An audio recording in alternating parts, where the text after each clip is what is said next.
नमस्कार। स्वागत है आप सभी का मेरे YouTube channel Suhana Safar with Kalpana में। दोस्तों, आज हम सुनेंगे कमलेश्वर की लिखी कहानी आत्मा की आवाज। मैं अपना काम खत्म करके वापस घर आ गया था। घर में कोई पर्दा करने वाला तो नहीं था, पर बड़ी झिझक सी लग रही थी। गोपाल दूर के रिश्ते से बड़ा भाई होता है, पर मेरे लिए वह मित्र के रूप में अधिक निकट था। आंगन में चारपाई पड़ी थी, उसी पर बैठ गया। भाभी खामोश सी बैठे चौकी में बैठी हुई थी। चूल्हे में आग मचा रही गई थी। उन्होंने सुलगते कोयले पर घी की कटोरी गर्म होने के लिए रखी थी। मैं पहली बार इस घर में आया था। संकुचित सा बैठ गया। भाभी के पास इस तरह अकेले में बैठना अजीब सा लग रहा था, और जाकर बैठक में चुपचाप बैठने पर संकोच लगता था, क्योंकि पराया घर और भाभी से पहली मुलाकात। एक कदम नहीं उठा पा रही थी। शाम काफी झुकाई थी। लालटेन जलाकर भाभी फिर वही चूल्हे के पास आकर बैठ गई। उस उमस और खामोशी के वातावरण में जी घबराने लगा था। आंगन में बंधे तार पर पड़े कपड़ों की सलवटों में अंधेरा भरता जा रहा था, और जलती लालटेन का पीला पीला बीमार सा थकान भरा प्रकाश, और उसके सामने पड़ने वाली वस्तुओं की फैली हुई लंबी लंबी काली छायाएं घुटन सी महसूस करते हुए बहुत झिझकते कई बार कोशिश करने के बाद एक बार आवाज फूट ही पड़ी। क्या गोपाल भैया बहुत देर से आते हैं? अक्सर देर हो जाती है। वैसे ही बैठे भाभी ने निर्लिप्त भाव से कह दिया। मैं खामोश हो गया। अब कोई प्रश्न भी नहीं था। निदान चौके की तरफ ताकता रहा। चौके की छत को टिकाए रखने वाले दोनों खंभों की चौड़ी काली काली छायाएं फर्श पर पड़कर भी भीतर दीवार की कालिक में गुम हो गई थी, और उनके बीच में दबी संकुची सी भाभी बैठी हुई थी। मैं उतार कर उठना ही चाहता था कि भाभी बोली, आप खा लीजिए, भूख लग रही होगी। नहीं, ऐसी तो कोई बात नहीं है। अब शायद आते ही होंगे। हमसे कहा था कि 6 बजे तक जरूर आ जाएंगे। बहुत सहमलते हुए घरेलू तरीकों से मैंने कहा। चौकी का धुआं अब तक साफ हो चुका था, पर घर के और इससे अधिक कालिक उसमें फैल चुकी थी। मैं गौर से भाभी को ताकता रहा, क्योंकि यह तय था कि उनकी नजरें मेरी ओर नहीं उठेंगी। एक काला काला सा भारीपन वहां की वायु में भर रहा था। कोई आवाज नहीं, ठहरा ठहरा सा सब कुछ निस्पंद। भाभी जैसे इस ठहराव को जीवन में डालकर अभ्यासी बन चुकी थी। अभी शादी को साल भर से अधिक नहीं हुआ होगा, लेकिन यह गतिहीन ठहराव जैसे जीवन की हर रंगीनी को मिटा चुका है। घी कड़क उठा। भाभी ने उंगलियों से पकड़कर हटा दिया, कुछ इतनी आसानी से कि जैसे गर्म धातु जरा भी असर नहीं करती। ना उंगली थरथराई, ना कलाई जल्दी। धुआं छोड़ती हुई ठिंगरी पर भी अब बिल्कुल चुपचाप हो गई थी। काफी देर बाद उबती हुई कुछ कहने जा रही थी कि गोपाल आ गया। मुझे देखते ही वह बोल पड़ा। काफी अकेलापन महसूस हुआ होगा। क्या बताऊं, देर हो गई। मैं खामोश रहा। वह कमीज उतारते हुए कहने लगा, इन्हें तो बस रोटी गृहस्थी से काम है। अगर कनस्तर, डिब्बे और शीशियां जरा भी बुदबुदाना जानती होती तो शायद हमसे भी बात करने की नौबत ना आती। तब भला तुमसे क्या की होगी? हाँ, भाभी बड़ी गंभीर मालूम पड़ती है, कहकर मैंने उनकी तरफ नजर डाली। उनमें कुछ हरकत सी हुई थी, पर वह शायद पटार डालने के लिए थी। नॉट सीरियसली बट सिली, कहता हुआ गोपाल भीतर कमीज टांगने चला गया। खाना खाते वक्त गोपाल कुछ विरक्त सा हो रहा था। हर चौथे पांचवें कोर के बाद पानी पीता जाता था। हम दोनों साथ ही खा रहे थे। भाभी ने झिझकते हुए हाथ से रोटी थाली में रख दी। गोपाल ने झट से उठाकर रोटी के 4 टुकड़े कर दिए, कुछ इतनी आसानी से जैसे कोई खास बात नहीं थी। अरे, टुकड़े करने की क्या जरूरत है? गर्म तो नहीं है और मैं ना लखनऊ भी नहीं, तो इतना तकल्लुफ वरत कर रहे हो। कई बार कहने पर भी जब नहीं माना तो मेरे मुंह से निकल ही गया। हद पार कर दी यार तुमने। भाई, मेरी उंगलियां भी साबित है। यह कहकर मैं मेहमान की बू मिटाना चाहता था। ये रोटियां हैं या नक्शे, या कोई अफ्रीका का या कोई अमेरिका का। मैं प्रतिभा सा हो गया। यदि मैं बार बार ना टोकता तो शायद भाभी को यह लतीफा ना सुनना पड़ता। थोड़ी देर बाद जब बाहर के कमरे में आ गया तो बड़ी अजीब सी बात सुन पड़ी। शायद बगल वाले कमरे में ही गोपाल था। काफी साफ सुनाई पड़ रहा था। वह कह रहा था कि मैं पानी की तरह रुपया बहाकर घर को ठीक रखना चाहता हूँ, और कुछ नहीं तो आज एक नया ढंग पेश किया तुमने।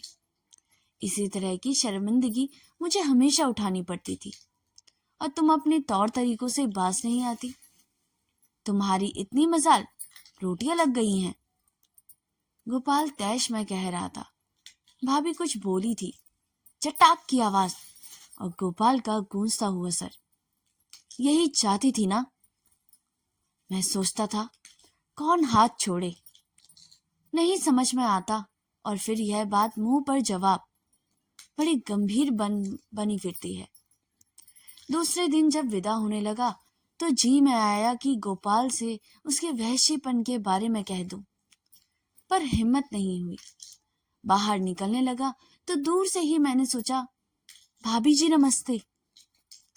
नीचे नजर किए ही भाभी जी ने नमस्ते की। मैं सकुचा गया। वे ही सारी बातें मन को भारी की हुई थी। उल्लास, खीस, विद्रोह, घृणा, प्यार भी नहीं। आखिर कैसे जीती हैं वे? घर आते आते उदासी दूर हो गई। कमरे का ताला खोला तो पहली नजर आए हुए पत्रों पर पड़ी। एक लिफाफे पर नजर उछल कर रह गई। यह पत्र अवश्य ही विनती का है। मुझे ऐसा विश्वास हो गया, विनती, आखिरी आज मैं तुम्हें याद आ ही गया। 2 साल बाद कुछ दर्द सा उठा। पत्र खोलकर पढ़ने लगा। प्रिय राजू, आज सहसा तुम याद आए हो। वास्तव में शादी के बाद लड़की के जीवन में महान परिवर्तन होता है। विवाह के बाद पुरुष को रहन सहन कुछ ढंग नहीं बदलना पड़ता, पर लड़कियों को पूरी आत्मा बदलनी पड़ती है। यह मेरा स्वयं का अनुभव है। मैंने अपनी आत्मा को बदलने की चेष्टा की है। एक कीमती आत्मा की हत्या भी इसलिए की कि वह तुमसे प्यार करती थी। जब मैंने इस नए घर में कदम रखा था तो यह सोचकर कि मेरी आत्मा सदैव के लिए तुम्हारे पास है और इस शरीर पर इस नए घर का है।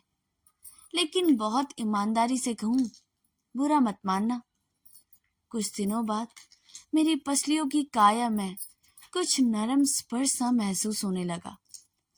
आत्मा का स्पंदन होने लगा, और तभी से इस घर की दुख सुख मुझे सताने लगे। मुझे तुम्हारी उदारता पर विश्वास है, इसलिए लिख रही हूं। मेरी कही बात की ईमानदारी को यदि तुमने ना समझा तो मेरे साथ अन्याय करोगे। सच यह है कि मैं तुम्हें भूलने लगी थी और अब भी बहुत याद करती हूँ। मैं यहाँ बहुत सुखी हूँ। सारे आराम यहाँ है। मेरी माँ और पापा का अरमान कि उनकी इकलौती लड़की का रिश्ता किसी ऊंचे घर में हो, वह पूरा हो गया। इससे भी मुझे बहुत संतोष मिलता है। शादी होने से पहले तुम्हें मुझसे मोह था। तुमसे दूर होने की सोचकर मैं घबरा जाती थी, और अब यह एक मुलमे की तरह उतर चुका है। पर ये जिन्हें तुम अपना खुश नसीब जालिम मित्र कहते हो, वे बहुत तुम्हारी तरह ही है। तुम्हारी तरह ही हंसते हैं, वैसे ही बात करते हैं, उसी तरह चलते फिरते हैं, सब अंदाज वही है। हाँ, तुम्हारी आंखें जरा अधिक गहरी हैं, जिनकी पर बस मुझे याद आ गई। आज खाना पकाने वाली महाराजिन नहीं आई। घर की बहू हूँ, मैं खाना पकाने के लिए रसोई में गई, शायद पहली बार। जब वहां घुसी तो बरबस यह भाव जग उठा कि तुम्हारे साथ यदि जीवन बीतता होता तो रोज ऐसे ही मुझे खाना पकाना पड़ता। तुम्हारे साथ जीवन की तमाम कल्पनाएं मेरे दिमाग में आकर समाती रही थी। मुझे इस तरह रहना पड़ता। मैं यह कहती, मैं वह कहती, शाम को तुम्हारे आने की राह देखती, खाना पकाती, तुम बीच बीच में आकर मुझे छेड़ते, कभी दाल में पानी ज्यादा बताते तो कभी रसोई में गर्मी से परेशान देखकर मुझे बाहर ले जाते। मेरी हालत अजीब सी हो रही थी। तुम्हारी हर बात याद आने लगी। अकेले ही रोटियां बनाने बैठी तो लगा जैसे तुम अभी छेड़ने आ रहे हो। तुम मेरी आंखों के सामने पूरी तरह से उभरे हुए थे। मेरी सांस में तुम बस गए हो। मेरे चारों ओर तुम थे।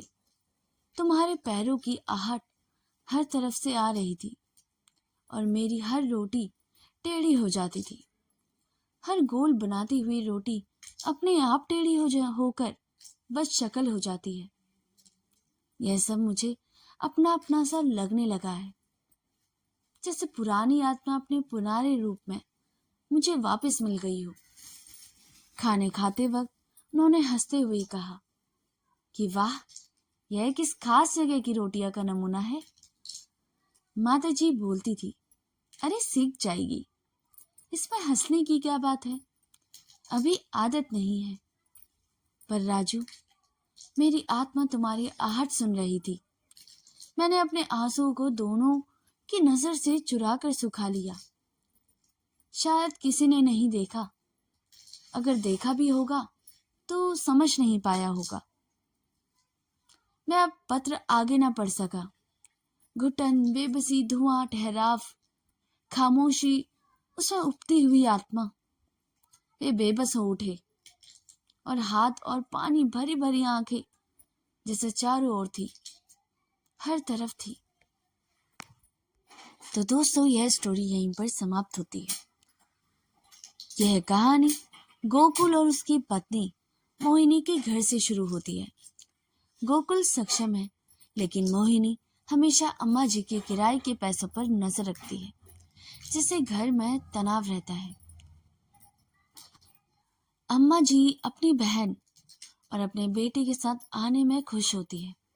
मौसी का बेटा गोकुल के साथ बाहर जाता है, और मोहिनी इस दौरान अकेले पड़ जाती है।